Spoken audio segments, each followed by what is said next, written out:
বন্ধুরা ভিডিও হইতে থাক, আমি কিছু শাক তুলি, আপনারা দেখেন। এই যে দেখেন, যেটাকে বলে সেটি শাক, এই যে মালঞ্চ শাক যেটাকে বলে, আমি কিছু নিয়ে যাই বাসায়, তুইলা লই। আর একটা কথা বলি, যদি কখনো দেখেন আপনি বিয়ে করছেন, আপনার বউ বা আপনার স্ত্রী যদি সংসারের প্রতি টান থাকে, তাহলে একটা জিনিসকে দুইটা জিনিস বানাতে চাইবে। আর যদি সংসারের প্রতি টান না থাকে, তাহলে আপনি যত তাকে সংসার গুলাই দেন না কেন, তার কিন্তু সংসারের প্রতি কোনো টান থাকবে না। দেখবেন সে একটা জিনিস যদি আপনার বাসা থেকে একজনের দেয়, এই ধরেন একটা প্লেট দিছে, একজনকে একটা প্লেট দিছে, কিন্তু ওই প্লেটটা কি করবো, ওই প্লেটটা আর আনবো না। কেন আনবো না? কেন? আপনার সংসারের প্রতি আর কোনো দরদ নাই, দিছেই। আর একটা জিনিস রান্না করছে, আপনি আইনা দিচ্ছেন আয় করার জন্য, সেই জিনিসটা একজনের কাছে ভালো থাকার জন্য, দেখবেন অনেকগুলা দিয়ে দিচ্ছে মানুষের, বেশি করে দিয়ে দিচ্ছে, নিয়ে যাও মানুষের কাছে ভালো থাকার জন্য।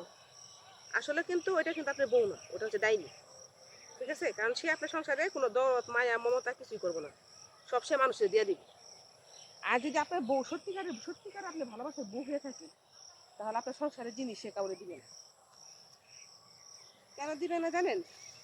কারণ সে বুঝবো যে না, আমার জিনিস আমি মানুষের দিব, কোনে দেখেন কি সুন্দর শাক কতগুলো নেই, সে কাউরে দিব না। কেন দিব না?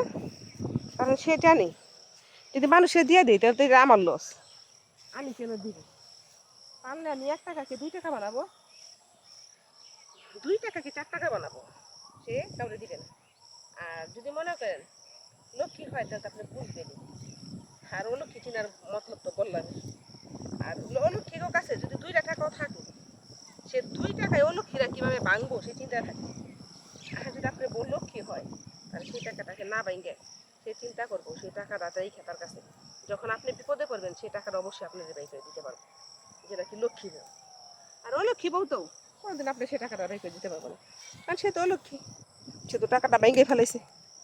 তো লক্ষ্মী অলক্ষ্মী সংসারে কিন্তু আমাদের অনেক রকম মানুষই থাকে, তাই না? কিন্তু চিনা নিতে হইব কে লক্ষ্মী কে অলক্ষ্মী, বুঝছেন না? চিনারও অনেক রকমের পথ আছে, বুঝছেন? আপনি বুঝবেন, সংসারে বোঝা যায় কে লক্ষ্মী কে ভালো কে মন্দ, সংসার করলেই বোঝা যায়, বুঝছেন? এই যে দেখেন, চকে আইসি ভিডিও করার জন্য, আমার এখন কি প্রয়োজন ছিল? আমি কিন্তু ভিডিও করার উদ্দেশ্যে আসছি, আমি আসি না চকে একটা খাবার টাবার নেওয়ার জন্য। কিন্তু এটা কিন্তু আমার জমি, ঠিক আছে? এটা বাড়ির সাথে না, দূরে, ঠিক আছে? মনে করে যে দেখেন, নামতারিও হয়ে গেছে জমিটা আমার নামে, কিন্তু আমি খাই না, বাইরেই খাই। যতটা পাই উন্নয় বা করে দিলে ইনশাল্লাহ নিব, কারণ লাগবো জমি নিতে। শাক আরও কিছু নিব, অনেকগুলা নিতে হইব। এখন কি করুন জানেন? এই যে দেখেন লক্ষ্মী কারে কয়, দেখছেন? টুকরো করে নিয়ে যাবো ওই শাকগুলো।